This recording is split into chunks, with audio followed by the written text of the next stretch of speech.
Vous allez entendre un message de William Branham intitulé La vie éternelle et comment la recevoir, prêché à Jeffersonville, Indiana, USA, le 31 décembre 1954.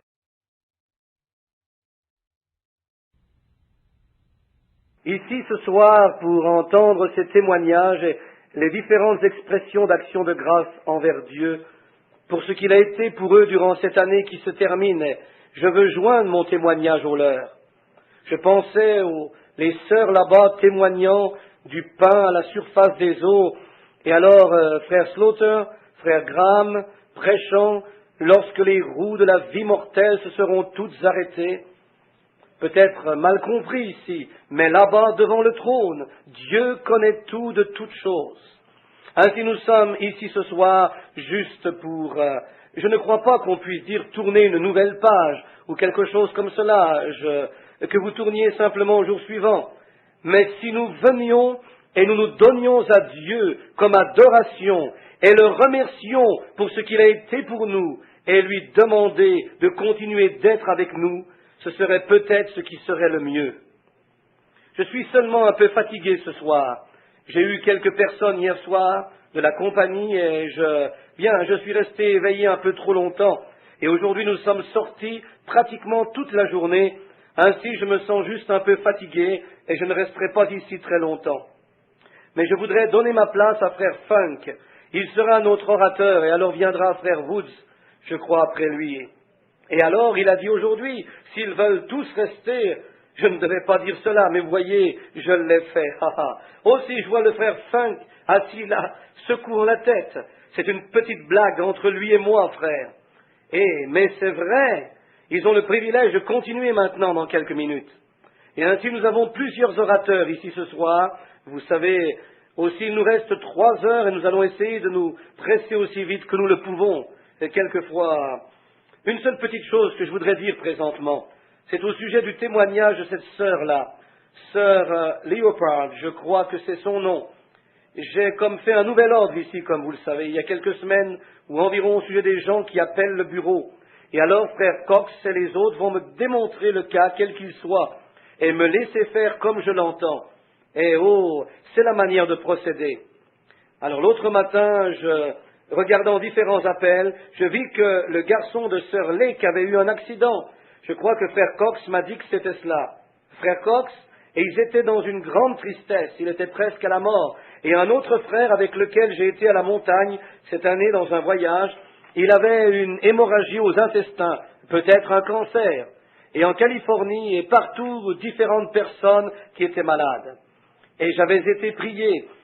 Et j'entre et ma femme m'avait dit que frère Slaughter avait appelé quelque chose au sujet d'un petit ou sœur Slaughter, l'un ou l'autre au sujet d'une petite fille qui était ici l'autre dimanche.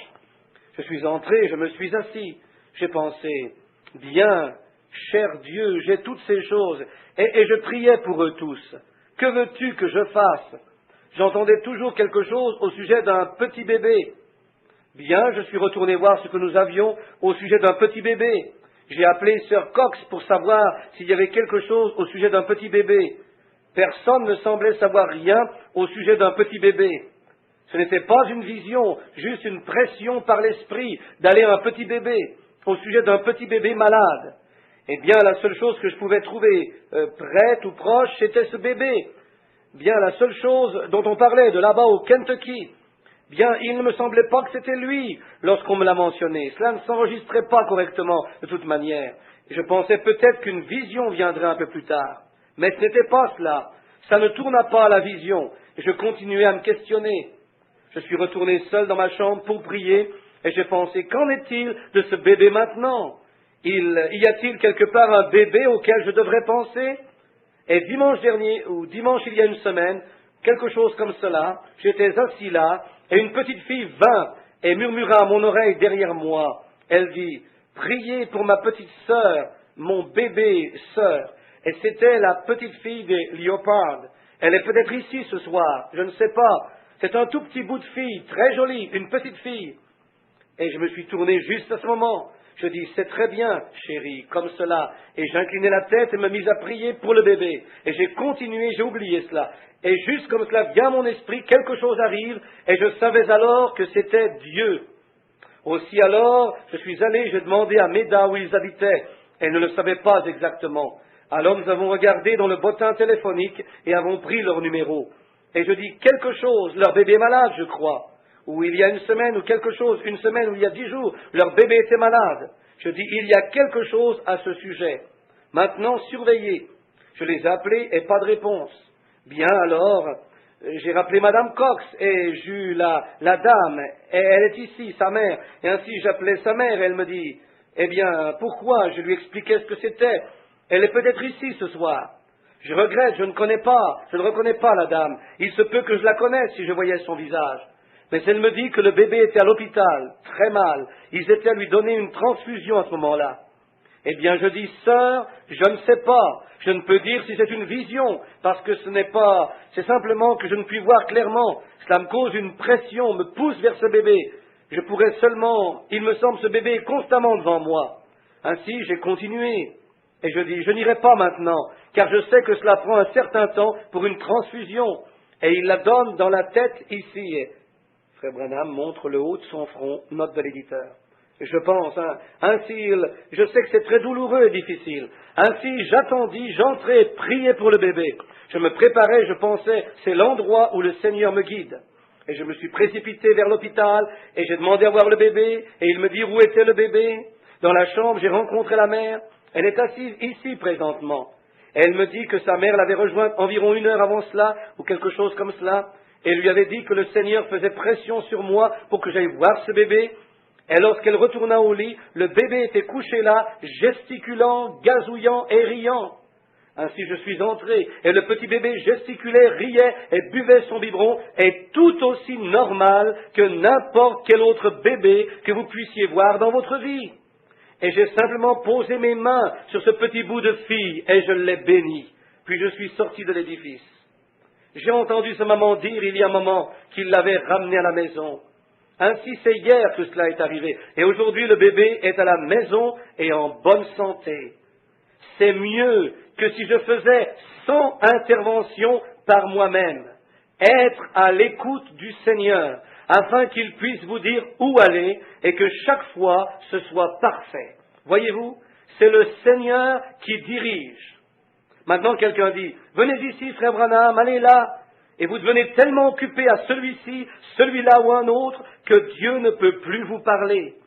Si vous restez tranquille et disiez simplement merci, et mettre cela devant le Seigneur, et dire, Seigneur, qu'est-ce que tu veux que je fasse à ce sujet? Maintenant tu sais, je suis ton serviteur, que veux-tu? Mais voyez, le Seigneur sait que je vais y aller aussitôt qu'il va parler à mon cœur. Il guérit le bébé avant même que j'arrive sur les lieux. C'est vrai, voyez-vous? Oui, monsieur. Vous voyez, ce n'était pas parce que j'y suis allé. Maintenant, vous allez me dire, qu'est-ce que c'était, frère Branham? Vous voyez, dans le corps de Christ, nous avons des dons. Et le Saint-Esprit lui-même me poussait à aller voir ce bébé. Et aussitôt que j'ai prié pour ce bébé, même chez moi, je suis allé à son chevet pour accomplir ce qu'il a dit, le Saint-Esprit intercédant là sur des choses que nous ne pouvons comprendre. Voyez-vous, n'est-il pas merveilleux? Je vous dis, mes amis, ce soir, j'ai tellement de choses pour lesquelles je peux seulement être reconnaissant. Je ne sais vraiment pas où commencer. Je n'essayerai même pas. Je ne sais pas. Je vais lire quelques mots ici dans les Écritures et parler sur cela pendant quelques minutes, Dieu voulant. Mais premièrement, je veux exprimer ma reconnaissance à Jésus-Christ, le Fils de Dieu, qui m'a sauvé et m'a lavé dans son propre sang. Il m'a donné cette grande et glorieuse espérance qu'un de ces jours, je le verrai face à face. Et je ne me tiendrai pas là sous la condamnation parce que son sang m'a déjà racheté. Je suis racheté ce soir par le sang du Seigneur Jésus-Christ. Ce qu'il m'a donné d'être citoyen du même royaume vers lequel vous vous en allez tous et dont ensemble nous sommes héritiers avec lui dans la gloire. C'est une chose tellement merveilleuse. J'étais assis hier soir, conversant avec quelqu'un qui est présentement ici. Et aujourd'hui, là-bas, en bas, à Élisabeth, j'étais assis à la table d'un frère au dîner. Nous parlions des faits fondamentaux, ou de l'évangile fondamental que nous avons, et de sa réalité à l'ombre de tout doute. Nous n'avons aucune possibilité pour le doute. Ce tabernacle et les gens, ses membres et les gens de Jeffersonville et des environs se tiendront au jugement. Si nous ne sommes pas sauvés, nous n'aurons absolument aucune excuse.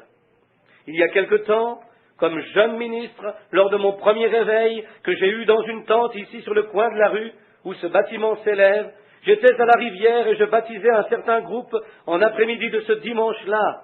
L'ange du Seigneur fit sa première apparition en public dans une justification du message que j'apporterai. Et ce fut une lumière qui descendit du ciel et se tint là. Il y a peut-être des gens dans le tabernacle ce soir qui ont vu cette lumière. Et j'ai commencé à le dire, et ainsi de suite. Et vous connaissez tous cette histoire et sa progression. Et certaines personnes vont s'en aller quelquefois et dire, ce n'est que de l'imagination. Ils laisseront une réunion où d'autres personnes le verraient et partir en disant, je l'ai vu. D'autres disent, bien, je ne l'ai pas vu. Maintenant, naturellement, Dieu ne se montre qu'à ceux par qui il veut être vu. Quand les hommes sages, les mages suivirent l'étoile, il n'y a pas une parcelle de l'histoire, aucun observatoire ou autre, ils suivaient le temps alors par les étoiles, mais aucun ne vit cette étoile. Mais les sages la virent, c'est vrai, car ils la cherchaient, ils s'attendaient à la voir, et elle les a guidés jusqu'à Christ. Et en plus, elle passa au-dessus de tous les observatoires. Cependant, les gens regardaient le ciel pour prédire les temps et autres. Mais personne ne la vit passer, si ce n'est les mages, car elle était là spécialement à leur intention pour qu'ils la voient. Si Dieu a l'intention de vous montrer quelque chose, vous allez le voir. Et Élie, lorsqu'il se tenait à Dothan cette fois-là, regardant tout autour, le serviteur regarda et dit, « Oh, regarde cela !» Les Assyriens étaient campés alentour. Et il dit, « Qu'y a-t-il? Il y en a plus avec nous qu'avec eux. » Il regarda alentour et ne vit qu'Élie se tenant là. Il dit, « Dieu ouvre les yeux de ce jeune homme, Seigneur. » Et lorsqu'avec les mêmes yeux, seulement des yeux qui voyaient, quand il les ouvrit, autour du prophète, il y avait une multitude de chariots de feu et de chevaux de feu. Voyez, c'est quelque part. Nous savons que sa présence est avec ses enfants qui croient. Je parlais, ma femme était assise dans la pièce et nous parlions de cette même lumière. Elle vint et sa photo fut prise. En me remémorant ce phénomène ce soir, je crois qu'au moins 2 ou 3 personnes qui sont ici ce soir étaient là. David, au fond, frère Woods et sœur Woods étaient à Houston, Texas, lorsque Dieu permit que la photo soit prise. Maintenant, si vous vous teniez là ce soir et regardiez cet ange tourner en rond, beaucoup d'entre vous ici, peut-être n'ont jamais vu cela, mais vous voyez cette lumière, une colonne de feu qui guida les enfants d'Israël. Elle va rejoindre Pierre dans la cellule de sa prison et le délivra, le même ange du Seigneur.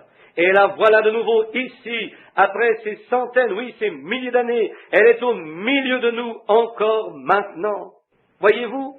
Et sa photo fut prise, se tenant près de moi. Maintenant, non pas pour moi, mais pour l'Église, pour le corps des croyants. Vous voyez, c'est pour tous et chacun. Je crois actuellement que c'était cette colonne de feu qui guida les enfants d'Israël. Croyez-vous cela? La congrégation dit Amen, note de l'éditeur. Juste une colonne de feu. Et actuellement, je crois que cette lumière se rendit auprès de Pierre dans sa prison. Ne croyez-vous pas ce témoignage? La congrégation dit Amen, note de l'éditeur. Je le crois de tout mon cœur, encore plus que je crois que mon nom est William Branham. Je crois cela, voyez-vous, je crois cette histoire. Mais nous avons une preuve fondamentale, encore plus irréfutable que cela. Nous l'avons, nous en avons la preuve plus fondamentale encore. Maintenant, je crois cela par la foi. Et qu'en serait-il si l'ange du Seigneur se tenait ici maintenant, volant en rond et permettrait à chacun de vous de le voir, de ses yeux? Cela serait assez bon. Mais regarder à la photo de cela est encore une plus grande preuve que si vous pouviez le voir vous-même, voyez-vous, n'est-ce pas vrai? Car vous pourriez avoir une illusion d'optique, mais cette caméra ne prendra pas l'illusion d'optique. Elle ne le fera pas, parce que c'est une caméra. Elle ne prendra que la photo réelle. Ça se doit d'être là pour que la lentille le prenne, voyez-vous? Vous pouvez avoir une illusion d'optique, où quelque chose semble être là lorsqu'elle n'y est pas, voyez-vous? Mais lorsque la photo est prise, et cela pourrait être psychologique, vous pouvez dire, voyez-vous cette chose-là? Et vous répétez, oui, je le crois, et vous le croyez tellement que finalement vous pensez que vous l'avez vu, quand vous ne l'avez pas vu. Voyez-vous? C'est vrai, ce n'est que de la psychologie. Mais vous, cela vous a pris tellement mentalement jusqu'à ce que vous l'imaginiez, et l'imaginiez tellement qu'elle devient une réalité pour vous. Imaginez-vous simplement que quelqu'un vous déteste une fois.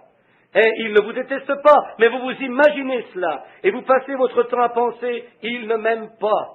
Et la première chose que vous savez, vous fuyez cette personne. Ils ne vous ont rien fait. Et après un certain temps, ça devient une réalité pour vous, jusqu'à devenir actuellement certain qu'il ne vous aime pas. Par exemple, votre femme ou votre mari, votre voisin ou un autre, quand la personne est complètement innocente de toute mauvaise chose envers vous. Ce n'est que parce que vous vous imaginez quelque chose jusqu'à ce que cela devienne une réalité pour vous. Maintenant, voyez-vous ce que je veux dire? Mais actuellement, quand une photographie est prise, la chose se doit d'être là. Ainsi ce soir, comme frère Graham l'a exprimé il y a un moment, nous sommes passés à travers les hauts et les bas de l'Église, et ainsi de suite. Nous sommes passés à travers plusieurs dangers, peines et pièges. Nous avons été classés comme indifférents, comme holy rollers, fanatiques et toutes sortes de noms et autres comme cela. Mais encore au milieu de tout cela, si ce tabernacle était brûlé ce soir et que je mourrais et que vous tous partiez aussi, notre témoignage est absolument la vérité. Il y a des millions de gens qui en ont entendu parler et la preuve scientifique démontre non seulement notre parole, ce que nous avons dit avant que la lumière, avant que l'ange ne fût photographié. Ce fut témoigné depuis l'enfance que cette lumière viendrait. Il y a plusieurs années, plusieurs d'entre vous m'en ont entendu parler. Vous en avez été informés plusieurs années avant que cette photo ne soit prise. Lorsque le monde scientifique en eut pris l'image, c'était la même chose dont nous avions témoigné. Ainsi, cela démontre que vous avez dit la vérité. C'est absolument la vérité. Aussi ce soir, je suis reconnaissant de connaître le grand Jéhovah Dieu qui s'éleva du mont Sinaï, se tint une fois sur la montagne et enseigna les béatitudes, et ressuscita des morts, est au milieu de nous ce soir, et qu'il est le même. Comme il était alors, il est aujourd'hui et sera toujours. Et de penser que lui, le Dieu du ciel, s'humilierait jusqu'à descendre et s'associer avec moi et nous tous ici, de pauvres gens, pas meilleurs que les autres de ce monde, juste aussi illettrés, et encore, il m'a tellement aimé, il est descendu et m'a sauvé par sa grâce. Je ne méritais rien, je ne pouvais rien faire, mais il m'a sauvé. Parce qu'avant la fondation du monde, il m'avait prédestiné à être sauvé, dans son omniscience, avant le commencement du monde. Et tout autre homme qui est sauvé, il a fait la même chose pour lui. Oh, quelle chose merveilleuse!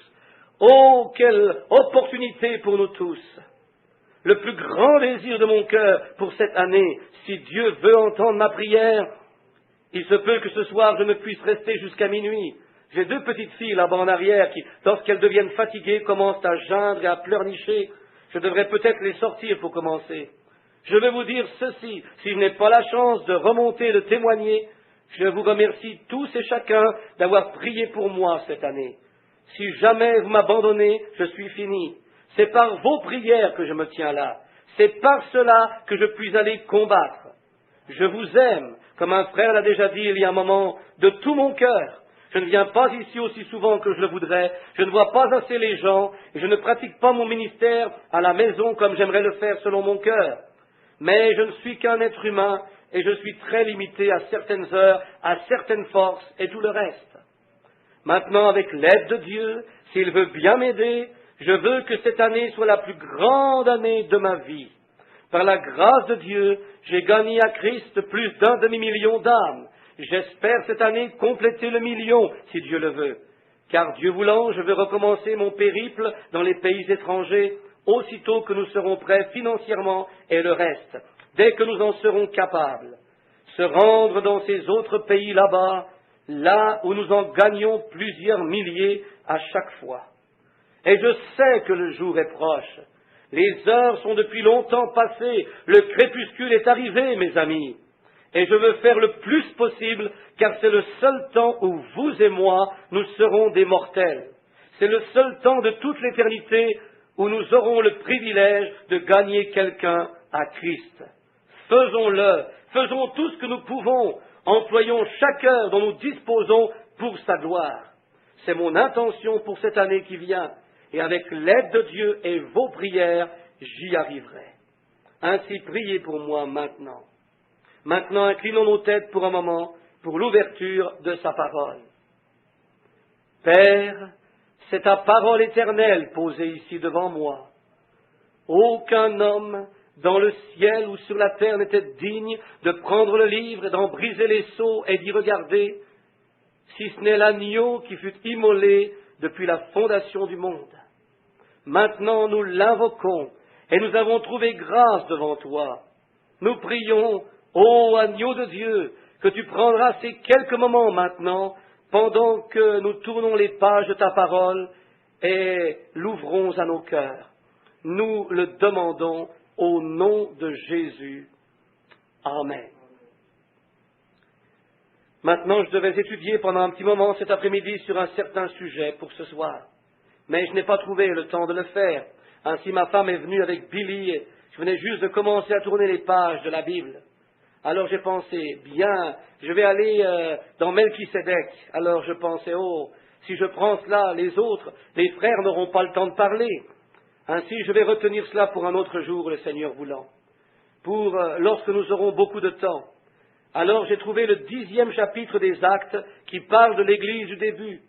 Si quelqu'un le désire et a une Bible, tournez à Actes chapitre 10, seulement pour une petite exhortation de quelques moments. Pendant que vous tournez, je donnerai une petite récapitulation. Dimanche dernier, il y a une semaine, dimanche dernier, nous avons étudié dans le livre des Actes ce qui concerne la première Église. Nous étions à Acte 2, je crois, où lorsqu'ils furent libérés et allèrent à leur... comment cela est ?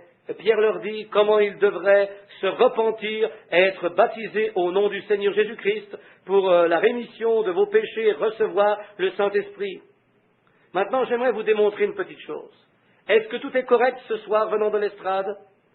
Frère Neville dit « Amen », notre l'éditeur. Regardez, vous voyez, les gens disent toujours « Frère Bill, personne ne vous comprend. » Bien, je suis peut-être un petit peu bizarre, mais vous savez, ce n'est pas intentionnel. J'ai des idées sur les choses et mes convictions. Maintenant, je suis parfaitement convaincu que beaucoup de choses qui sont dans les Écritures, qui sont apostoliques, ne sont pas démontrées aujourd'hui. Par exemple, une chose, beaucoup de gens ont dit, comment se fait-il que lorsque vous êtes en réunion d'évangélisation, vous ayez 30 000 personnes à l'autel pour être sauvées? Ils n'ont pas besoin de venir à l'autel pour être sauvés. La seule chose qu'ils ont à faire est de croire au Seigneur Jésus. C'est vrai. Je vais vous demander quelque chose, et réfléchissez-y cette semaine, et la semaine prochaine, je prendrai vos lettres, voyez-vous. Je ne peux être un catholique, mais les catholiques croient que cette parole est inspirée, mais l'Église est au-dessus de la parole. Je ne puis être un protestant, car les protestants prennent ce qu'ils pensent être correct, et le reste n'est pas inspiré. Ainsi, je crois que ce que la Bible dit est la vérité. Je crois que c'est la parole de Dieu. Afin de croire cela, je dois y abandonner ma vie entière et ma volonté entière. Croire que c'est la vérité et qu'il n'y a pas d'autre vérité que cela. Il n'y a rien à y ajouter, rien à y enlever. Elle est exactement comme elle est supposée être. Quiconque enlèvera quelque chose à ce livre, ou y ajoutera quelque chose, son nom sera enlevé du livre de vie, dit Dieu dans l'Apocalypse. Quiconque enlèvera ou ajoutera à ceci, Cela est la volonté entière de Dieu et la révélation de Jésus-Christ au peuple. C'est vrai. Maintenant, afin de faire cela, je dois croire que la parole de Dieu est la vérité absolue. Et dans Actes 2,38, quand Pierre dit « Repentez-vous chacun de vous », ils dirent « Hommes et frères, que pouvons-nous faire premièrement ?» Ils veulent être sauvés. Maintenant, surveillez, il parle ici à des incroyants.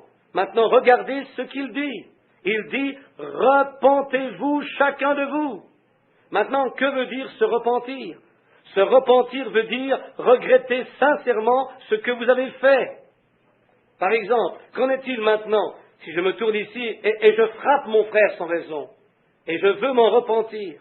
Je dirais, frère Neville, je regrette d'avoir fait cela, voyez-vous? Bien alors, si je dis, je regrette de l'avoir fait, et que je le pense du fond de mon cœur, je suis repentant. Et si je regrette mes péchés et demande à Dieu de me les pardonner, je suis repentant. N'est-ce pas vrai? D'accord. Alors Pierre dit, repentez-vous ou regrettez vos péchés, et alors soyez baptisés au nom de Jésus-Christ pour la rémission de vos péchés, et vous recevrez le don du Saint-Esprit. N'est-ce pas vrai? La congrégation dit Amen de l'éditeur. D'accord. À la maison, quand Paul et Silas avaient eu une réunion, ils avaient été mis en prison et battus parce qu'ils avaient chassé un mauvais esprit d'un diseur de bonne aventure. Et lorsqu'ils étaient dans la prison des Philippiens, cette nuit-là, ils chantaient des cantiques et le Seigneur envoya un tremblement de terre et secoua tellement fort que les fers tombèrent de leurs mains. Le geôlier tira son épée pour se tuer. Et Paul dit, ne te fais aucun mal, car nous sommes tous ici. Et il dit, ce qu'il pourrait faire pour être sauvé. Il lui dit, crois au Seigneur Jésus-Christ avec toute ta maison, de tout ton cœur, et tu seras sauvé, toi et ta maison. Remarquez, crois au Seigneur Jésus-Christ. Maintenant, si un homme regrette ses péchés, je veux seulement procéder tranquillement pour que cela pénètre réellement, profondément.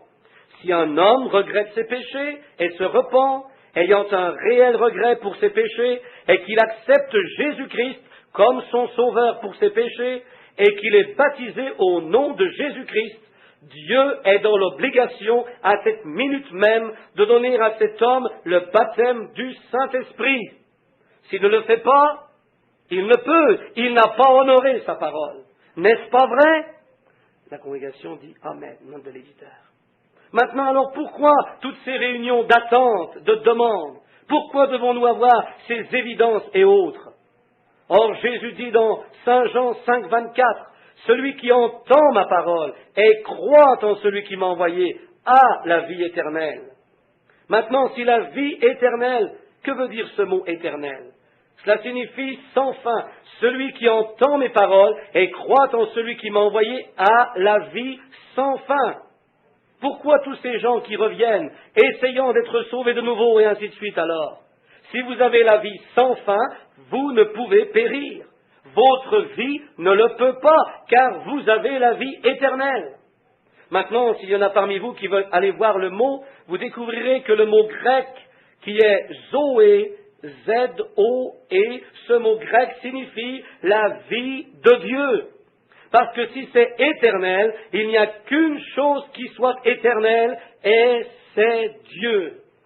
Il est d'éternité en éternité, tu es Dieu.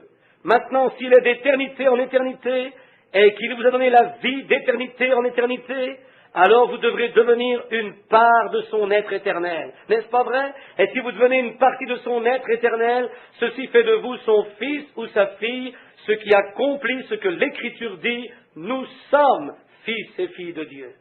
Est-ce vrai? Quand l'avez-vous eu? Quand vous avez crié? Quand vous êtes allé à l'autel? Quand vous avez parlé en langue? Quand vous avez cru? Nous en baptisons tellement qui ne croient pas. Nous entendons tellement qui parlent en langue et qui ne croient pas. Nous les avons poussés à des évidences. Nous avons fait des choses et nous les avons démontrées et dit, quand vous faites ceci, vous l'avez. Il n'y a rien dans la Bible, nulle part dans la Bible, que vous puissiez épingler à un homme parce qu'il fait ceci, il est un chrétien. Il est chrétien parce qu'il croit. Et sa propre vie porte les fruits de l'esprit, qu'importe ce qu'il fait, voyez-vous. C'est cela. Maintenant, lorsque vous croyez, vous recevez la vie éternelle. Et la vie éternelle, c'est Dieu. Et Dieu est le Saint-Esprit. Est-ce vrai? Si Dieu et le Saint-Esprit ne sont pas la même personne, Jésus avait deux pères. Jésus a dit que Dieu était son Père. Et la Bible dit que le Saint-Esprit était son Père. Ainsi, ils étaient tous les deux la même personne. Et si vous recevez Dieu, la vie éternelle est en vous. Alors qu'avez-vous reçu? C'est ce que je veux savoir. Vous comprenez l'idée? Nous sommes si pleins de théories. L'Église l'a été, car elle a été dénominationnalisée, devenue une dénomination. Cette dénomination trouve ceci, ils croient cela, ils en font une dénomination. Ils ne peuvent aller plus loin que cela. Mais l'Église de Dieu est constamment en mouvement. Elle avance et abandonne les dénominations derrière elle. Elle s'éloigna de Luther, elle s'éloigna des méthodistes, elle s'éloigna des baptistes, s'éloigna des presbytériens, elle s'éloigne des pentecôtistes. Certainement, car la vie éternelle progresse, elle avance, vous voyez, et vous l'avez. Pourquoi? Parce que vous avez cru au Seigneur Jésus-Christ. Maintenant, il n'y a que deux choses. Regardez, vous êtes ou un incroyant ou un croyant. C'est le jour ou c'est la nuit. Est-ce vrai? Maintenant, je ne peux dire juste cette partie est la nuit. Seulement ce que je vois par cette fenêtre, c'est cela qui est la nuit. Non, non, c'est la nuit partout, c'est vrai. Maintenant, comme j'ai souvent dit, fumer des cigarettes, chiquer du tabac, boire du whisky, cela ce n'est pas le péché. Ce sont les attributs du péché. Vous faites cela parce que vous êtes un incroyant. Et vivre vertueusement, saintement et en paix, calmement et sagement, dans l'amour, être sociable et ainsi de suite, ce n'est pas parce que vous êtes chrétien, c'est seulement un attribut de la vie du chrétien. C'est parce que ce qui est en vous cause cela.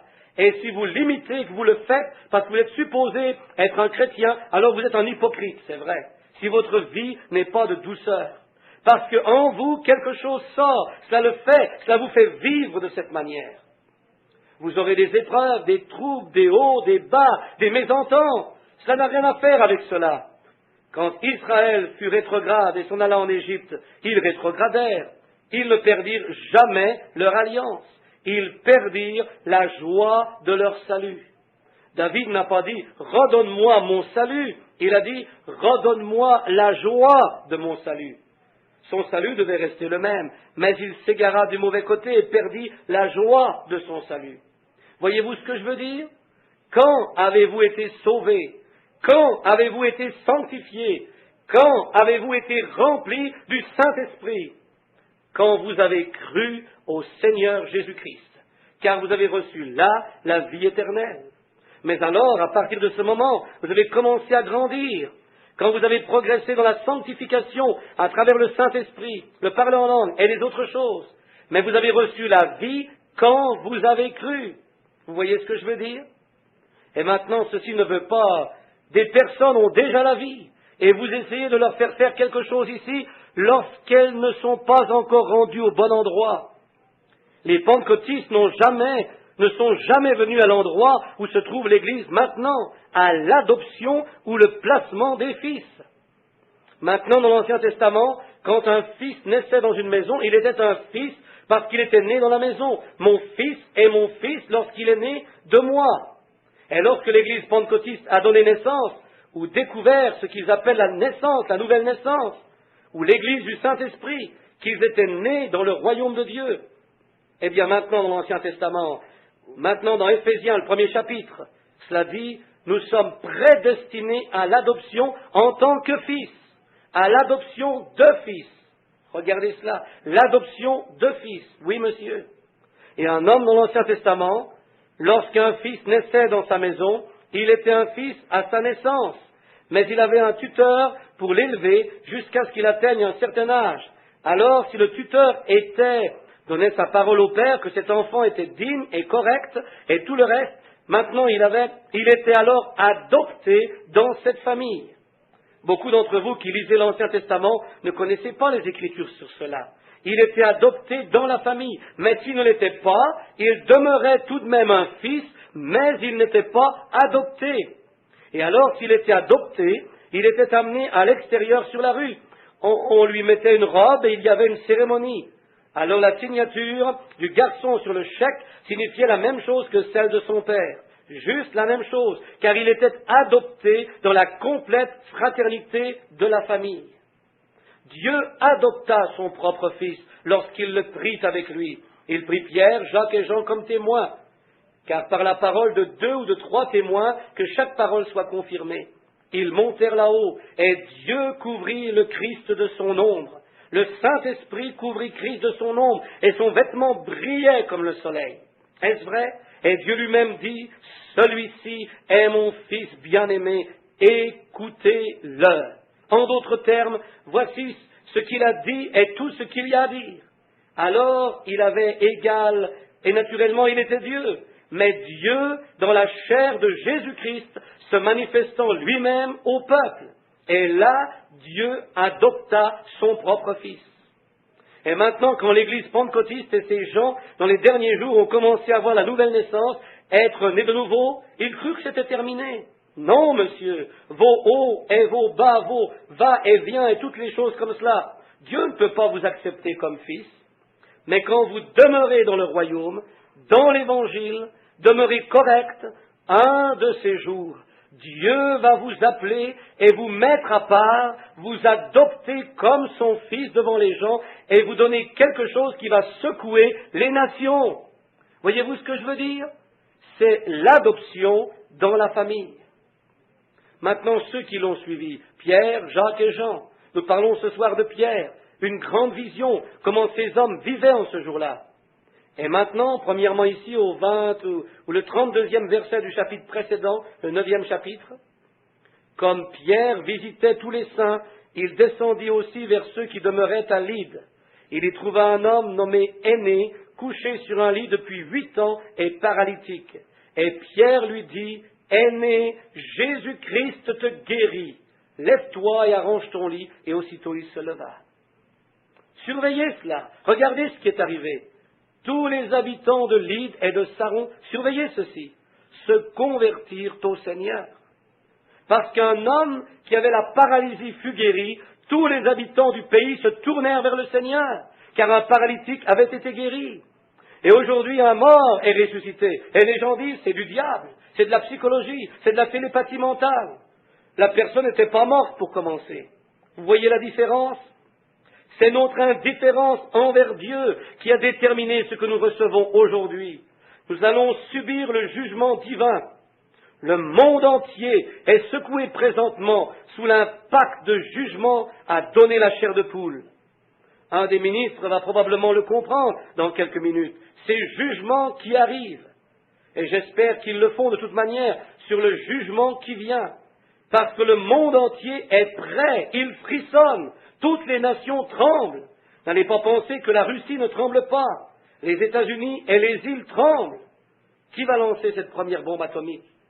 Lorsqu'il le fait, cela peut jeter tout dans le déséquilibre et ne pas être une bombe au cobalt. Qu'en serait-il s'ils en laissaient partir une couple par inadvertance? Il ne resterait même pas une mouche ou un insecte sur la face de la terre. C'est au moment présent, dans les mains des méchants, des pécheurs, des hommes promis à l'enfer. Et votre destinée de ce voyage terrestre, je dis voyage terrestre, est laissée entre les mains de dépravés et d'hommes pécheurs. Vous êtes mieux de savoir quelle est la destination de votre âme. Si elle n'est pas destinée au ciel ou à Dieu, tournez-vous ce soir de tout votre cœur et ne laissez pas finir l'année sans vous tourner vers Dieu.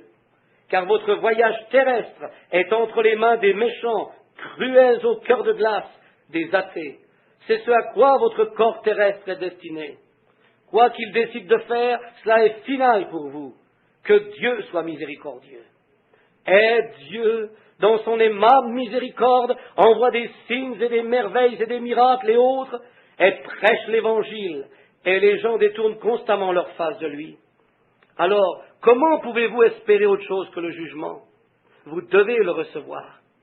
Et un homme est guéri de paralysie, et tout le pays se tourne vers Christ. Et ici nous avons des rois, des potentats, des monarques, des membres du Congrès, et des gens de toutes sortes. Des affligés, des malades sont guéris, des morts reviennent à la vie. et la nation méprise cela et en rit. Alors que nous reste-t-il si ce n'est le jugement? Ô frères, s'il n'y a jamais eu un temps pour Dieu de réveiller son peuple, c'est aujourd'hui. Cette année qui arrive, puisse Dieu oindre ses ministres comme des flammes de feu, car vous êtes dans les derniers temps, au temps de la fin. Regardez ici ce même homme qui vient. Il y avait une fille nommée Tabitha, ce qui veut dire Dorcas. Elle mourut pendant qu'elle était là, et Pierre était à Joppé. Et ils l'envoyèrent chercher et l'amenèrent là. Et il entra dans la pièce où était le corps, il fit sortir tout le monde, s'agenouilla et pria, et lorsqu'il fit cela, il s'approcha, prit sa main et la releva, et elle reprit vie. Et regardez ce qui se passa. Et il arriva qu'il resta plusieurs jours, juste avant cela. Et cela fut connu de tout Joppé, et plusieurs crurent au Seigneur. Plusieurs crurent. Et aujourd'hui, ils disent, je me demande s'il était vraiment morte. Elle était juste dans le coma ou quelque chose comme cela. Je ne crois pas à de telles choses. Ils expliquent le tout. Lorsque vous élucidez le surnaturel hors de la Bible, vous élucidez le même Dieu que vous adorez. Certainement que vous le faites. Il est un Dieu surnaturel. D'accord? Maintenant, mais, arrêtez ces apôtres. Frères, ils avaient été avec Jésus. Ils ne portaient pas attention à ce que n'importe qui disait. Ils les appelèrent un jour et leur dirent que les jours des miracles étaient passés. Ils les battirent de verges et les mirent en prison et les gardèrent toute la nuit. Et le matin suivant, ils les jugèrent. Et ils se rendirent compte qu'ils étaient ignorants et sans instruction. Mais ils apprirent d'eux qu'ils avaient été avec Jésus. Étant libérés, ils ne retournèrent plus consulter leur séminaire. Ils retournèrent à leurs gens. Lorsqu'ils se rencontrèrent, expliquant ce que le Seigneur avait fait, ils se réunirent et ils firent cette prière. Seigneur, pourquoi ont-ils est accompli ce qui avait été dit par le prophète, naturellement? Pourquoi les païens sont-ils en rage et le peuple imagine-t-il des choses vaines? Ils dirent vraiment, donne-nous la puissance en étendant la main de ton saint enfant Jésus pour guérir les malades et que des signes et des merveilles puissent se produire. Et quand ces gens eurent prié comme cela, dans un seul accord dans cet endroit, l'édifice fut ébranlé où ils étaient réunis ensemble.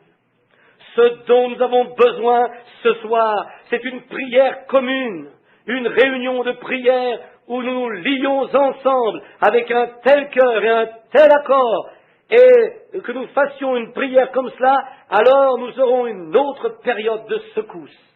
Amen. Remarquez Pierre, qui une fois avait renié le Seigneur, qui une fois n'avait pas cru en lui, ou l'avait renié.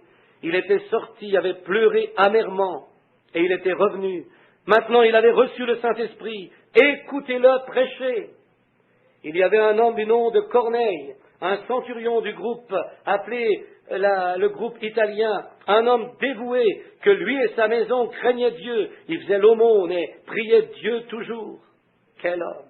Maintenant, souvenez-vous, même pas un juif, il était un gentil, un centurion, une centurie, plus de 100 hommes, mais il était un homme qui craignait Dieu. Dieu a toujours parmi les gentils des hommes qui le craignent. En marchant aujourd'hui, je parlais avec un jeune homme, je dis, lorsque j'arriverai au ciel, une chose que je voudrais faire, ce serait de marcher vers quelqu'un qui aurait fait une chose noble et lui serrer la main. Et il parla de la personne qu'il voudrait voir. Il voulait lui serrer la main, lui parler de différentes choses et de comment Dieu a béni le peuple. Quand Uri, après que David eut pris sa femme Bathsheba, lorsqu'ils l'envoyèrent chercher, et elle allait être mère, et ils l'amenèrent afin de pouvoir imputer cela à Uri. Et il n'était pas un gentil, il était un Éthien, un prosélyte pour la religion juive. Et il lui dit de descendre et de demeurer quelque temps chez lui avec sa jolie et aimable femme. Il dit que Dieu me préserve de faire une telle chose avec l'arche de mon Dieu sur le champ de bataille. Et il refusa de le faire. Et frère, lorsque j'arriverai dans la gloire, je veux m'avancer vers Uri et lui serrer la main et dire, Dieu soit loué pour ton témoignage. Cela a été d'une grande signification pour moi dans mon voyage terrestre. Je veux m'avancer vers Daniel et dire, tu sais Daniel, lorsque tu es allé sans crainte vers ces lions, ce témoignage a eu une grande signification pour moi. Oui monsieur, je veux voir l'apôtre Pierre et lui dire, Pierre, cette nuit-là, quand tu étais en prison, et que le Seigneur vint avec une grande lumière et t'illumina. Oh, j'ai toujours admiré cela. Et tu t'es mis à suivre cette lumière, et les portes s'ouvrirent devant toi jusque dans la rue. Tu pensais que tu rêvais.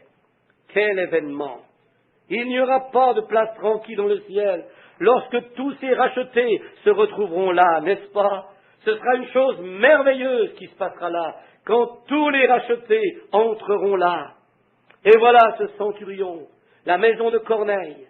Regardez comment Dieu a rangé les choses. Maintenant, Corneille était un homme qui craignait Dieu. Il a toujours prié et fait l'aumône aux gens. Vous n'avez jamais rien fait d'important que Dieu n'a pas porté à votre crédit, c'est vrai. Et il pria et fit l'aumône aux gens, et il fut un grand homme. Et un jour, qu'il était en prière dans la maison, voici qu'arrive un ange dans la pièce. Croyez-vous aux anges? La congrégation dit Amen, note de l'éditeur. L'ange vint dans la pièce où il était et lui dit, Corneille, lève-toi et va à Joppé et demande à un dénommé Pierre qui habite dans la maison d'un homme appelé Simon et il te dira quoi faire. Amen. Maintenant Pierre à ce moment-là, Pierre ayant voyagé eut faim, c'était autour de midi. Aussi il monta sur le toit de la maison et fit une petite sieste. Il allait dormir pendant qu'il était là-haut et qu'on lui préparerait à dîner. Et ainsi Corneille envoya quelqu'un. C'est un soldat, 2 hommes dévoués, et il les amena rechercher Pierre. Et pendant, Dieu, s'il envoie quelqu'un vous voir, il fait des arrangements auparavant pour que cette chose se produise. Il fit les arrangements à l'hôpital pour ce bébé hier, ce bébé qui se mourait, et personne ne savait ce qu'il avait. Et le Saint-Esprit parla dans la chambre, fit les arrangements à l'hôpital pour la guérison du bébé, même avant que je n'y arrive. En Finlande, quand ce petit garçon était étendu mort sur la route, et son père et sa mère, revenant des champs à la course et en criant et se tordant les mains, Dieu avait arrangé d'avance sa résurrection 2 ans d'avance. Louanges à Dieu. Et ce soir, pendant que nous sommes ici dans cette église et souffrons les choses comme nous le faisons, Dieu a préparé d'avance notre résurrection. Un de ces jours glorieux, il viendra. C'est tout préparé d'avance. Et les hommes et les femmes qui y pensent, une fois le poète a chanté cette chanson, oh, il y aura une rencontre dans les airs. Il y a environ 15 ans ce soir, je me tenais sur cette estrade avec un gros tableau enseignant. Et il y avait un petit groupe pentecôtiste venu de Louisville. Et je n'avais jamais cru à la manière de danser de ces gens comme ils le faisaient. Et voici qu'une petite dame s'avance ici pour jouer au piano. Et ils allaient faire un spécial et frapper sur un petit... frotter une planche à laver avec un dé à coudre et d'autres frapper sur une boîte de conserve. J'étais très critique à ce sujet. Je pensais, qu'est-ce qui va se passer? Et la femme s'avance pour jouer le spécial. Elle commence à jouer. La dame commence à frotter la planche à laver. Et cette petite fille blonde saute sur le plancher et commence à danser dans l'esprit. Et moi, assis là, dédaigneusement, je dis, maintenant je souhaiterais que vous puissiez voir cela. Et après ce que j'avais dit à mon église, ils se demandaient ce que j'allais faire à ce sujet. Je continuais à la regarder, je pensais, regardez-moi cela. Si ce n'est pas quelque chose, faire une taverne de mon église. Et j'étais assis là, ne connaissant rien de mieux. Je ne disais rien, mais dans mon cœur, je n'en pensais pas moins. Ainsi, je la regardais pendant qu'elle dansait. Soudain, je pensais, maintenant 1 minute, je me demande si cette dame a une écriture sur cela. Et je commençais à réfléchir sur les Écritures. Je me dis, quand la danse fut-elle ordonnée la première fois dans la Bible? C'est vrai. Je pensais, qu'est-ce qui les a fait danser? J'ai vu que les enfants d'Israël, lorsqu'ils traversèrent la mer Rouge, Myriam regarda en arrière et vit ses combattants noyés. Elle attrapa un tambourin et se mit à danser, et battit le tambourin et courut d'un bout à l'autre de la plage en dansant. Et les filles d'Israël la suivirent en dansant. Et je pensais, qu'est-ce qui les fit danser? J'ai vu que David, quand sa petite bien-aimée, assise là derrière son éventail, s'éventant, regardant son beau petit ami, David debout là-bas, et voici que l'arche, celle dont frère Graham a parlé plus tôt, arrive traversant la colline. Lorsqu'il la vit venir, il se mit à danser, et danser, et danser. Quoi, dit-elle, tu m'as mis dans l'embarras. Il dit, si tu n'as pas aimé cela, surveille bien ceci. Et il dansa et dansa et dansa de nouveau. Vous savez quoi?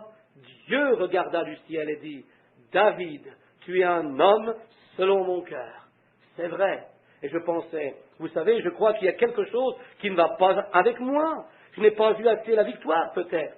Et je restais assis là, et mon pied méthodiste suivant la musique. La première chose que j'ai su, Dieu est mon juge. Avant que je m'en aperçoive, j'étais là sur le plancher avec elle, dansant avec cette fille, c'est vrai. Alors je dis, Seigneur, enlève-moi du siège des méprisants. Laisse-moi regarder les choses avec bon sens avant de passer un jugement à l'avenir. Amen. Dieu fait de curieuses choses. Je ne crois pas en toutes sortes de stupidités. Je ne crois pas dans les niaiseries, mais je crois dans la parole de Dieu, vraie, authentique, remplie de l'Esprit, prêchée avec puissance et démonstration par le Saint-Esprit. Amen. Car c'est ce qui m'a sauvé. C'est la chose qui m'a amené jusqu'ici. C'est la chose qui m'a aidé lorsque le docteur m'a dit que j'étais mourant. C'est la chose qui m'a sauvé. À l'heure de ma mort, c'est la chose qui me ressuscitera. Et c'est la chose avec laquelle j'irai au ciel, si jamais j'y vais. Je devrais marcher par cela, car je ne connais rien d'autre que cela. C'est vrai. Connaître Jésus, qu'il a été crucifié, et c'est tout. S'il est crucifié, alors cela crucifie ma chair avec la sienne, et je suis mort aux choses du monde. Quoi? Amen. Vous savez, je deviens religieux. Je commence à me sentir comme cela. Remarquez, ils étaient là. Quel bon temps. Ils avaient une rencontre merveilleuse. Et Corneille dit, maintenant, vous allez là-bas et demandez le dénommé Pierre. Il dit, je n'ai jamais entendu parler de lui avant. Et Pierre sur le toit pensa, Seigneur, je ferai une petite sieste juste avant de dîner. J'ai si faim et suis si fatigué. Et lorsqu'il s'étendit là, il tomba en transe. L'Écriture le dit. Alors je crois qu'il tomba en transe, pas vous? Et lorsque cela arriva, il vit une nappe descendre du ciel, pleine de toutes sortes de choses qui bougeaient. Une voix dit, lève-toi, Pierre, tue et mange. Il dit, non, Seigneur, je suis juif. Rien d'impur ou de mauvais n'est entré dans ma bouche. La voix dit, n'appelle pas impur ce que j'ai fait pur. Elle dit, lève-toi. Elle dit, il y a quelqu'un qui t'attend à la barrière. Et vas-y, ne doute pas, suis-le. Amen. Or, Pierre et ses manières dévotes, vous savez, il avait un certain prestige avec les gens et devait surveiller ce qu'il mangeait. Il était un juif. Il avait été élevé en rigide presbytérien, vous savez, ou quelque chose comme cela. Il devait surveiller ce qu'il faisait à cause de sa relation avec l'Église.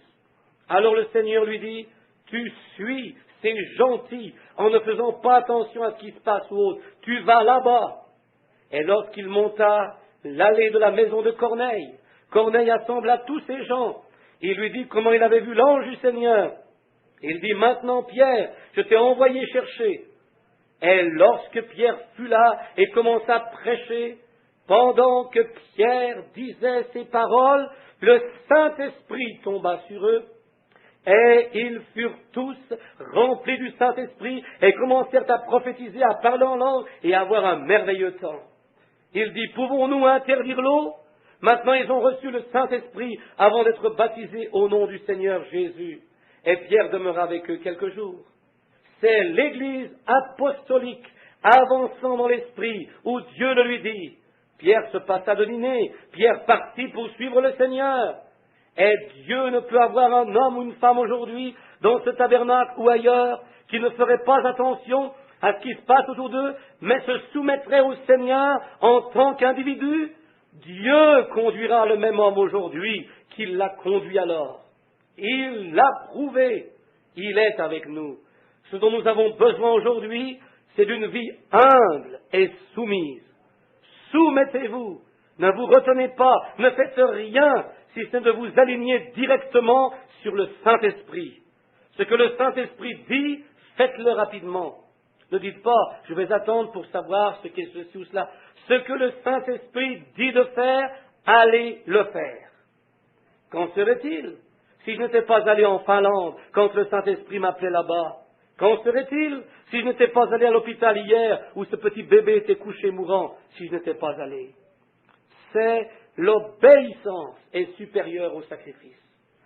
Faites ce que le Saint-Esprit dit de faire. Ce dont nous avons besoin ce soir, c'est d'abandonner nos petites idées étroites et de laisser le Saint-Esprit. Vous êtes enseignés ici, vous savez ce qui est vrai et ce qui est faux. Mais ce dont vous avez besoin ce soir, c'est un gros paquet de l'amour de Dieu déversé dans vos cœurs et tous les différends enlevés, effacés. Enterrez cela avec la vieille année pendant qu'elle s'en va. Laissez cela aller. Commencez une nouvelle vie, un recommencement. Vous ne pouvez, si vous êtes déjà dans le royaume de Dieu, vous avez déjà en vous le Saint-Esprit. La seule chose à faire, c'est de vous débarrasser des choses du monde qui vous retiennent.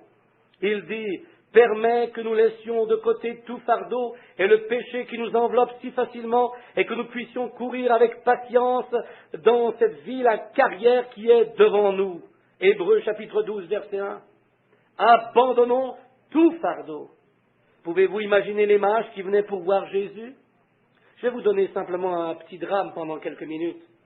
Je puis voir, ils disent 3 hommes sages. Disons qu'ils étaient 3. Jim, John et George, c'était leur nom. Et ils viennent voir Jésus. Et je peux les voir se préparer. Prenons le dénommé Jim. C'est tout un homme. Il court dire à sa femme, « Femme, sais-tu quoi? J'ai vu une étoile, alors je dois partir. » Et alors il s'en va, emballe ses affaires pour partir. C'est ce qui est le problème avec les gens aujourd'hui. Ils essayent de se préparer à être chrétiens. S'il y a quelque chose dont vous avez besoin pour être chrétien, c'est de déballer. Vous avez trop de choses d'accrocher sur vous maintenant. Mom, dit-il, maman, je ne puis aller si je n'apporte pas ma table à cartes. Alors il met la table à cartes sur le chameau. Parce que vous savez, les autres garçons n'apprécieraient pas si j'y allais sans ma table à cartes. Toutes ces autres petites vieilles choses qui vous retiennent. Et vous avez une petite boîte d'égoïsme à apporter aussi. Et vous devez apporter quelques commérages et de la médisance. Et un peu de ceci, un peu de cela. Accrochez tout cela au chameau. Et la première chose que vous savez, il enfourche le chameau et dit, nous y voilà, allons-y. Le vieux chameau ne peut presque pas bouger. Il est tellement chargé qu'il a quasi les pattes en arceaux. Et vous vous plaignez et critiquez votre église où vous allez. C'est que peut-être vous l'avez tellement surchargée qu'elle ne peut plus avancer. C'est là qu'est le problème. Vous avez besoin de délester, nettoyer, enlever, redresser. Amen. Qu'est-ce qui se passe avec moi? Remarquez, c'est cela la cause. Je peux voir aller les autres avançant. La première chose que vous savez, il est descendu à regarder cette étoile de nouveau, et alors il a jeté une table d'un côté, des paquets de l'autre. Sa femme dit, où vas-tu, John? Il dit, je mets de côté tout ce qui si facilement m'enveloppe, car je dois faire cette course avec patience, car la barrière est petite et étroite est la voie, mais peu nombreux seront ceux qui la trouveront. Il n'y a de place que pour vous et Jésus. Personne d'autre ne peut passer. Amen. Je peux l'entendre. Bien, regarde, tu oublies ta boussole. Je n'ai pas besoin de boussole. Tu oublies ton diplôme du séminaire. Tu oublies ton baccalauréat de ceci et cela et toutes ces autres choses auxquelles tu t'accroches. Il dit, je n'ai besoin d'aucune boussole. Comment feras-tu alors? Il pointa son doigt vers l'étoile et dit, je vais de la manière prévue par Dieu. Dieu m'a fourni une étoile à suivre. Elle me conduira à Christ. Et quelle nuit! Nous n'avons pas besoin de grandes et longues études. Nous voulons suivre la voie prévue par Dieu.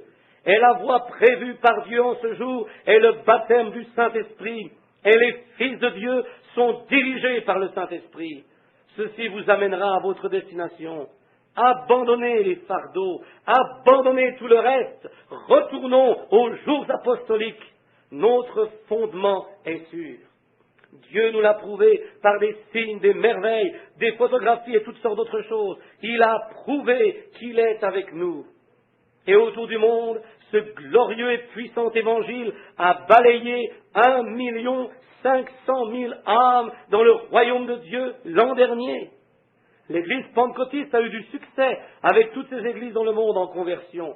1 500 000 enregistrés. Alléluia! Que se passe-t-il? C'est la chose la plus puissante qu'il y a sur la terre aujourd'hui. Mais le démon est entré parmi eux et les a divisés en petits groupes et les a fait se quereller l'un avec l'autre. S'ils avaient oublié leur égoïsme et leurs différends et s'étaient joints ensemble, leurs cœurs ensemble, le millénium serait déjà commencé. C'est ce dont nous avons besoin ce soir, mes amis, de nous unir. C'est ce que le Branham Tabernacle doit faire. C'est ce dont toutes les églises ont besoin, se réunir dans une grande fraternité comme un seul individu, en Jésus-Christ. Un né de nouveau, marcher dans ce sentier étroit, regardant à celui qui est l'auteur et le finisseur de notre foi, Jésus-Christ. Regardez ici, ne prenons pas pour notre tabernacle et ses doctrines et tout cela, mais je dis ceci, mes chers amis, cherchez dans le monde n'importe où vous voulez, et nous disons ceci avec vanité, pas se vanter en rien, si ce n'est en Jésus-Christ, le Fils de Dieu. Mais regardez ce que Dieu a fait pour cette petite église. Retournez-vous et regardez si vous le désirez. À partir de cette petite église ici, est parti ce grand réveil qui a balayé le monde entier. Et c'est vrai. Regardez à cela et voyez si ce n'est pas la vérité.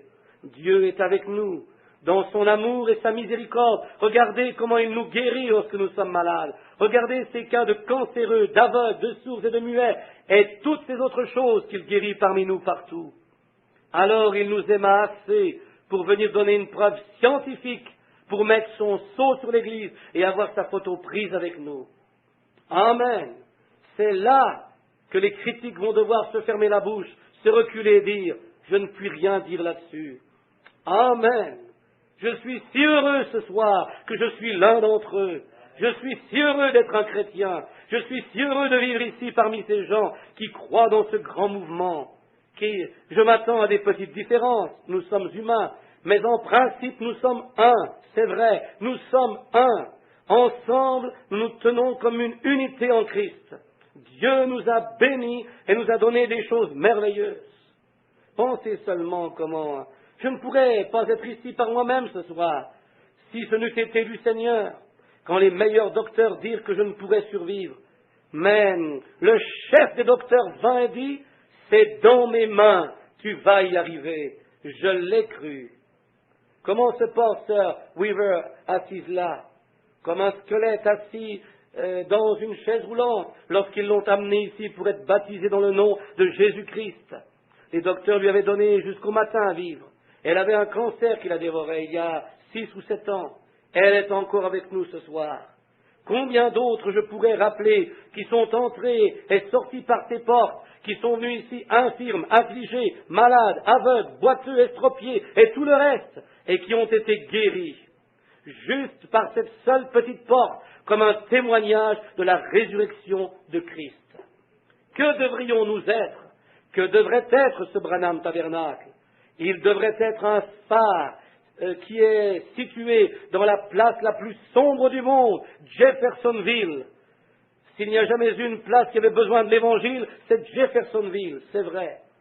Mais est-ce que quelque chose de bon peut sortir de Nazareth? Il dit, viens et vois, c'est vrai.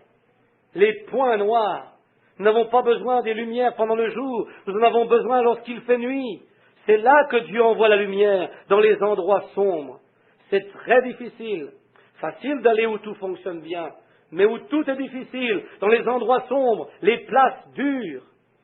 Est-ce que je dois être conduit au ciel sur un lit de fleurs, pendant que d'autres combattent pour gagner le prix et voguent sur une mer sanglante? Juste ici, où les gens coupent les cheveux en 4, où il y a des différends et autre chose comme cela, 140 000 païens meurent chaque jour et vont rencontrer Jésus, ou vont rencontrer un honnête et juste Dieu en ne sachant rien de lui. 140 000 meurent chaque jour. La quantité de païens qui n'ont jamais entendu le nom de Jésus-Christ meurent chaque jour. Et nous argumentons à savoir si nous sommes presbytériens ou méthodistes. Quelle disgrâce! Quelle honte! Ce dont nous avons besoin est une vision. Pas regarder ici au bout de notre nez, regardez là-bas au bout de la route. Si je pense à aujourd'hui, ceci, cela et cet autre, je vivrai pour le jour, mais je vis pour l'éternité pour quelque chose au loin là-bas, pour quelque chose que Dieu a ordonné et que je dois aller rencontrer un jour. J'ai pris trop de temps, 10 minutes, espace non enregistré sur la bande originale anglaise, note de l'éditeur. Par la grâce de Dieu et l'aide de Dieu, il y a 2 ans que je lui ai demandé quelque chose encore et encore. Je lui ai demandé pendant 15 ans quelque chose et il me l'a finalement donné. Et je frapperai à sa porte si je suis vivant l'an prochain, s'il ne me le donne pas cette année, vous voyez, car cette chose que je lui ai demandée, c'est pour sa gloire, quelque chose que je ferai pour lui là-bas au loin. S'il me le permet, alors je pourrai aller au loin, aller gagner des âmes pour lui. Un peu mieux, être un peu plus fort dans cette voie, et je prie qu'il le fasse. C'est ma prière à lui. Et mon témoignage pour vous, que si vous priez pour moi et me soutenez devant lui en prière, alors je peux continuer. Comment puis-je faire une chose, peu importe ce qui arrivera, si je n'ai pas quelqu'un qui me croit? Vous êtes juste autant dans cela que je le suis ou que quelqu'un d'autre peut l'être. Vous en faites autant partie. Peu importe ce que nous ferions, je prêcherais ce que nous dirions. S'il n'y a personne pour le croire, alors il n'y a rien qui puisse se faire. C'est vrai. Ce serait un échec. On ne peut rien y faire, excepté si nous nous unissons et que nous croyons les uns les autres. Je crois en vous, vous croyez en moi, et tous ensemble nous croyons en Dieu, et nous croyons que son Saint-Esprit va nous diriger. Maintenant, frère Funk, est-ce que tu t'avances? Tu tiens le bébé maintenant, c'est ton excuse. Frère Woods, je suppose que tu es le suivant alors. Frère Woods dit, frère Jackson, d'accord, et il a adopté frère Jackson. Ainsi je suppose que frère Jackson est le suivant. Le Seigneur bénisse notre frère Jackson. Qui vient ensuite? Le Seigneur vous bénisse. Et aimez-vous le Seigneur? Je veux voir vos mains. Aimez-vous le Seigneur? La congrégation dit Amen, notre l'éditeur. D'accord. Sir Gertie, venez ici juste une minute. Je veux que vous en chantiez une avec moi. Tout le monde chante. Je vais essayer. Je suis enroué au possible, car j'ai un mauvais rhume, mais quelque chose, ma tête, mais je veux que vous m'aidiez à chanter ce bon vieux cantique. Et donnez-moi la note. Je ne sais pas ce que c'est, mais je ne sais pas ce que c'est. Donnez-moi simplement une note, car je veux chanter. C'est trempé de sang avec vous tous, car cet évangile que je prêche est trempé de sang. Ne le croyez-vous pas? La congrégation dit Amen de l'éditeur. D'accord, tout le monde ensemble maintenant. Le premier à mourir pour ce plan du Saint-Esprit fut Jean-Baptiste, mais il mourut comme un homme. Alors vint le Seigneur Jésus, ils le crucifièrent. Il prêcha que le Saint-Esprit sauverait l'homme du péché. Écoutez bien ceci maintenant. Il y a des âmes sous l'autel criant combien de temps? Levons-nous maintenant. De là coule le sang. Oui, de là coule le sang. N'êtes-vous pas heureux d'être l'un d'entre eux? La congrégation dit Amen de l'éditeur.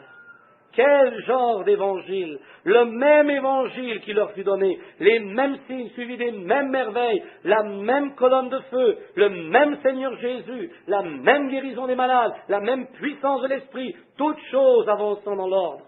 La même persécution s'en vient.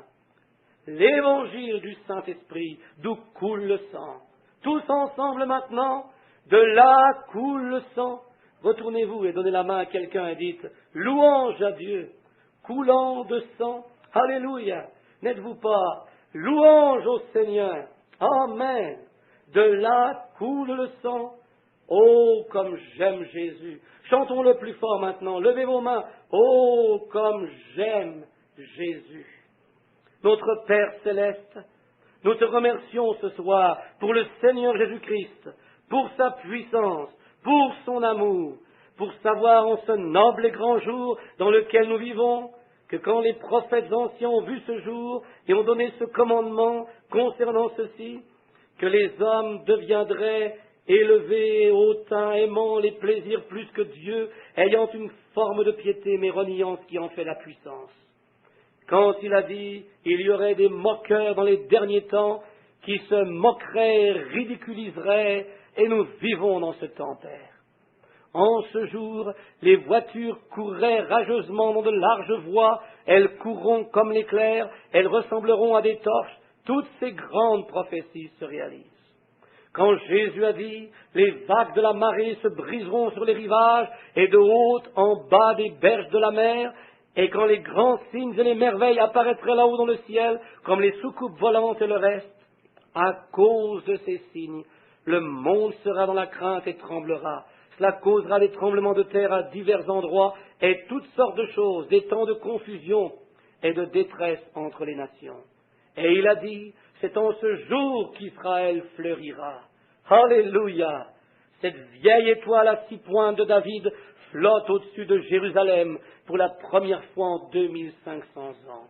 Les nations se brisent, le figuier pousse des bourgeons, tous les autres arbres commencent à faire des bourgeons, le printemps arrive, les méchants produisent des bourgeons, le romanisme fait ses bourgeons, le communisme produit aussi ses bourgeons, et ton Église bourgeonne aussi. Le printemps arrive, ô grand maître de la vie, lève-toi avec la guérison sous ton aile, Seigneur, et donne à tes serviteurs toutes les puissances et les signes pour étendre la main de ton saint enfant Jésus, pour accomplir des miracles, donner des signes, prêcher l'évangile jusqu'au bout du monde. Accorde-le, Seigneur. Bénis cette petite Église, bénis son pasteur, Seigneur, notre cher frère, bénis tous ceux qui se sont associés avec nous, tous ceux qui invoquent ton nom partout dans le monde. Aide-nous pendant cette nouvelle année, Seigneur. Aide-nous à être le mieux possible à ton service. Éloigne de nous la maladie, éloigne-nous de ton Saint-Esprit, protège-nous de l'envie, de la jalousie, des conflits et de toutes les choses qui ne sont pas de toi. Et qu'il soit dit de nous que nous sommes tes enfants. Une ville située au sommet de la colline ne peut être cachée. Accorde-le, Père. Bénis-nous et pardonne-nous notre passé. Et puissions-nous dire comme Paul, oubliant ces choses qui sont du passé, nous nous pressons à cause de ce grand appel de la vocation céleste en Jésus-Christ. Seigneur Dieu, envoie-moi où tu voudras. Je suis prêt à y aller. Propose ton choix n'importe quand.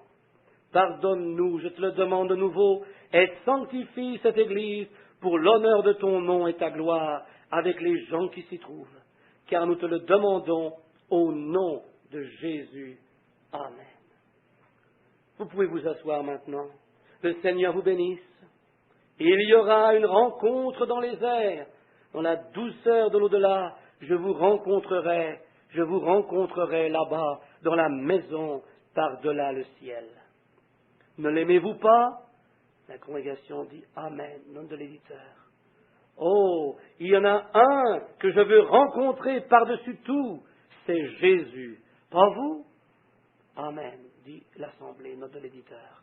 Cela nous réjouit tellement, nous fait sentir si purifiés. Ne vous sentez-vous pas de cette manière-là, juste comme si vous aviez été récuré? Juste l'aimer. Rencontre dans les airs, dans la douceur de l'au-delà. N'aimez-vous pas cela? La congrégation dit Amen, note de l'éditeur. Oh, vous connaissez Moïse dans les joncs, vous connaissez le David sans peur et sans fronde. Oh, je veux seulement être là. Et vous?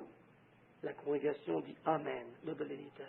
Combien disent, par la grâce de Dieu, je veux être là, par la grâce de Dieu. Amen, dit l'Église, note de l'éditeur. Louange au Seigneur. D'accord, frère Neuville. Heureuse nouvelle année à vous tous. Dieu vous bénisse.